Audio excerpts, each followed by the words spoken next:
Everyone, this is Sakshi Rajput and welcome to SP pharmacy again. आज का video important होने वाला है आप लोगों को के लिए।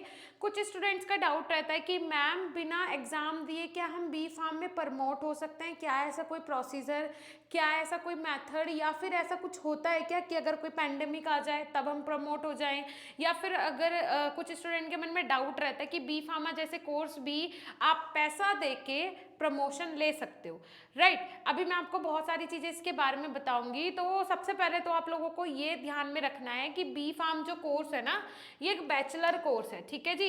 ये बैचलर कोर्स है, ये कोई ऐरा गैरा कोर्स नहीं है। तो इसमें सबसे पहले तो ये प्रमोशन वाली जो बातें हैं आप लोगों के दिमाग में, ये एक स्टूडेंट का क्वेश्चन था और 2-3 स्टूडेंट ने मुझे जनरली डायरेक्टली और इनडायरेक्टली भी पूछने की कोशिश की, क्या does any university promote first semester B pharm student without exam?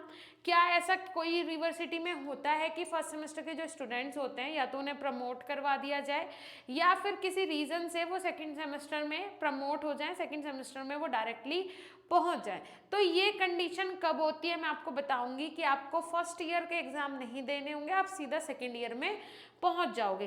क्या ऐसी कंडीशन होती है? तो जी हाँ, ऐसी कंडीशन होती है, लेकिन कब होती है वो मैं आपको भी बताने वाली हूँ, ठीक है।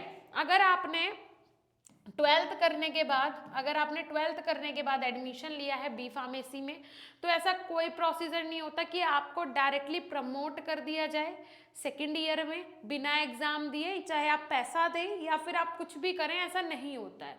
दूसरी चीज क्या होती है, अगर आप डी फार्मा करके आए हो, डी फार्म करके अगर आप आए हो, तो भाई इस कंडीशन में क्या होता है, आपकी लेटरल एंट्री होती है बी फार्म में, ठीक है। मतलब कि आपको सीधा एडमिशन मिलेगा सेकेंड ईयर में, ठीक है। सीधा कहाँ पे एडमिशन मिलेगा आपको? सेकेंड ईयर में एडमिशन मिलेगा, फर्स्ट ईयर से आप प्रमोट हो जाओगे।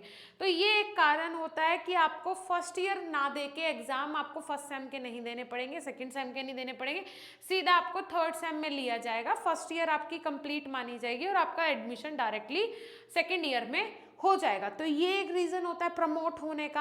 अदरवाइज जो डायरेक्टली एडमिशन लेते हैं उनके लिए ऐसा कुछ भी नहीं होता है।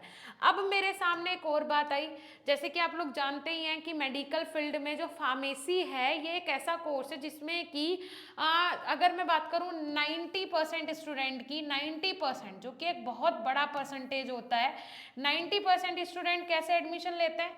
डायरेक्ट एडमिशन लेते हैं विदाउट एंट्रेंस एग्जाम, ठीक है जी। डायरेक्ट एडमिशन लेते हैं विदाउट एंट्रेंस एग्जाम, जिसमें कि उनके लिए कोई रेस्ट्रिक्शंस नहीं होती हैं, ठीक है, कोई रूल्स रेगुलेशंस नहीं होते हैं, तो कोई प्रॉब्लम वाली बात नहीं। डायरेक्ट एडमिशन हुआ मतलब कोई भी एडमिशन करवा लेगा, कोई दिक्कत वाली बात ही नहीं है। सो ये सारी चीजें होती हैं। अब इसमें क्या होता है, कुछ जगह ऐसा चला, क्योंकि जब हमने पढ़ाई की जब मेरी ग्रेजुएशन हुई तो उस टाइम तो ये सारी चीज़ें नहीं पता था। ग्रेजुएशन के बाद जब टीचिंग के लिए गए उसके बाद बहुत सारी ऐसी चीज़ें सामने आने लगी कि ऐसा भी होता है कॉलेजेस में। वहाँ पे क्या होता है कि भाई आप पैसे दे दीजिए, अगर आपने 3 साल पहले 12th पास आउट किया है और आपने अभी बी फार्म करना है, तो आपके कितने 5 लाख लगेंगे या 6 लाख लगेंगे टोटल, और आपको डायरेक्टली एडमिशन थर्ड ईयर में दिलवा देंगे। आपका एडमिशन हम 3 साल पहले का दिखा देंगे। सो आई एम जस्ट शॉक्ड कि ये क्या है और ऐसा हो कैसे सकता है। बट जो प्राइवेट यूनिवर्सिटीज़ हैं वो ऐसा करती हैं और ये बिल्कुल भी लीगल नहीं है, ये बिल्कुल गलत है, एकदम सरासर गलत है। और ऐसा अगर आप करने की सोच रहे हैं, क्योंकि बच्चे क्या करते हैं ना, बच्चे मोस्टली ऐसा नहीं करते हैं। ये काम कौन करते हैं? ये वो लोग करते हैं जिन्होंने इलीगल तरीके से अपने मेडिकल स्टोर, अपने ड्रग स्टोर खोल के रखे हैं, कोई फार्मास्यूटिकल इंडस्ट्री का स्टार्टअप करके रखा है, ना उनके पास कोई डिग्री है, ना उनके पास कोई भी ऐसा लाइसेंस है जिससे कि वो चला सके, वो ऑथोराइज्ड पर्सन है ही नहीं।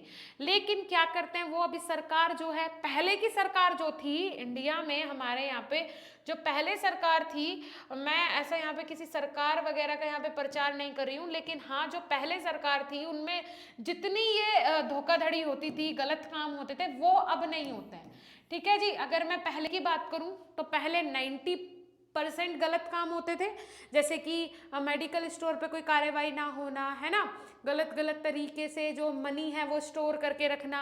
अब क्या हो गया है, बहुत सारी ऐसी चीज़ें जो धीरे धीरे सुधार हो रहा है जिनमें, तो इसी तरीके से अब कार्रवाई भी जो है वो बहुत स्ट्रिक्ट हो रही है। सरकार की तरफ से बहुत सारे ऐसे रूल्स रेगुलेशंस बनाए जा रहे हैं जिनकी वजह से बहुत सारी फार्मास्यूटिकल इंडस्ट्रीज के जो स्टार्टअप है वो भी बंद हुए हैं। तो इस कंडीशन में वो लोग क्या कर रहे हैं, वो लोग ऐसे ही पैसे दे के डिग्री खरीद रहे हैं कि भाई मेरे इतने साल पहले आप दिखा के और मुझे फटाफट से डिग्री बना के दे दो। 5 लाख ले लो, 6 लाख ले लो, 7 लाख ले लो, बस डिग्री दे दो किसी तरह बना के कि मेरा एडमिशन इतने साल पहले हुआ था और मैं बी फार्म कैंडिडेट हूँ और मेरे पास मैं एक अथोराइज्ड पर्सन हूँ, और ये सारे काम हो भी जाते हैं आसानी से।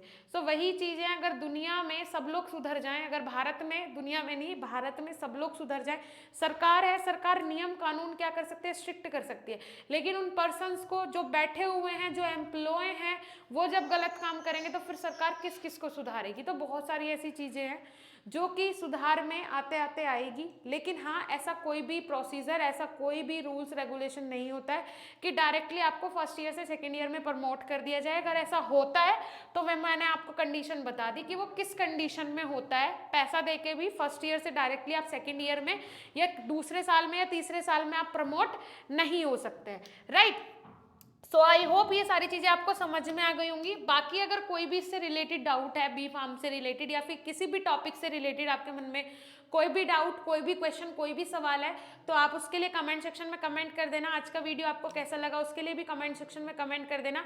बाकी मिलेंगे नेक्स्ट इंफॉर्मेटिव वीडियो के साथ, तब तक के लिए धन्यवाद, नमस्कार।